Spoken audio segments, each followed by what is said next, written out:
in town. He's not wasting any time. No, not at all. Come visit the orchestra. You have one of the best orchestras on the planet. Come find us, all right? All right. All right. Go.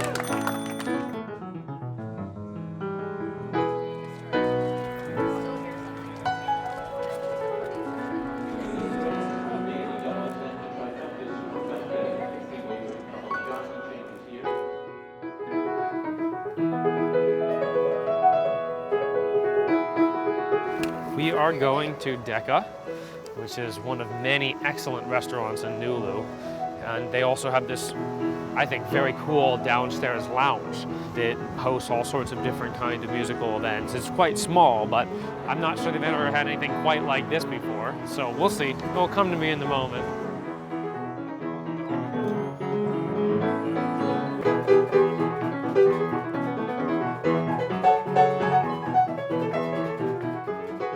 I really don't have too much of a plan. I just built myself a giant set list. All of those pieces I wrote down today. But why don't we get started with something that none of you know, something that I don't know either.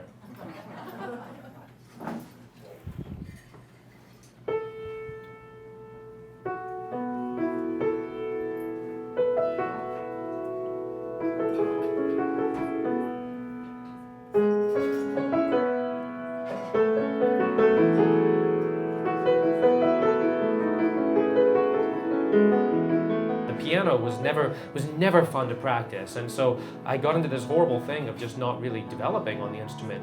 And it wasn't until I went to perhaps the most strict traditional musical education institution, which is the Curtis Institute of Music in Philadelphia. It wasn't until I went there that actually I discovered people who were completely into improvisation and were playing in styles of music that I never thought I would have encountered at Curtis. A lot of the students I met there were playing bluegrass or folk music in a lot of different genres and were extraordinary jazz artists. And this just blew my mind because I realized that this was kind of more the musician I wanted to be.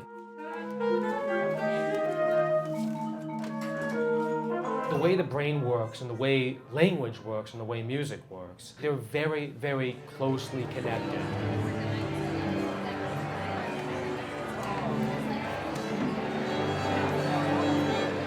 The way you speak, of course, has inflection, right? People highlight a single syllable, they stop at various times to make something clear. There's a grammar to the way you speak. Now, music goes the same way, and you can all do it. Everybody has musicality inside of them. Okay, you want to try it? 2, 3, 4.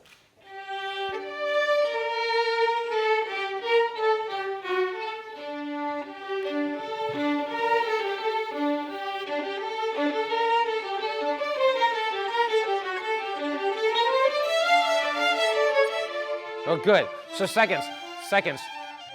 When I'll watch you play, that was really good. Did everybody hear that? Wasn't that? That was very musical, really interesting. Now, what happens when the second violins come in? Are you just going to leave them there? No, you have to invite them to play. If it was just 4 of you, wouldn't you look at each other and kind of say, okay, you're coming in now. Here, I'm going to kind of cue you in. Okay, here we go. 2, 3, measure 12.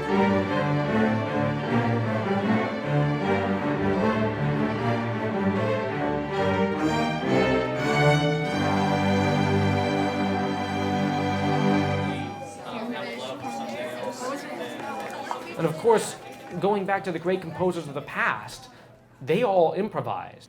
Beethoven, in his day, was very, very famous for improvising. In fact, one of the things that people did, I guess, before they had regular horse races, they would go watch piano races in a way. It was pianists would line up and improvise. It was actually extremely medieval. Basically, they'd all go and see who could improvise better, and Beethoven was kind of the reigning champ of Vienna.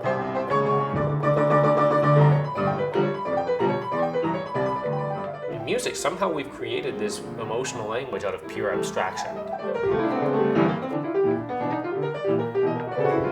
Of all human accomplishments, that has to rank up there with some of the greatest.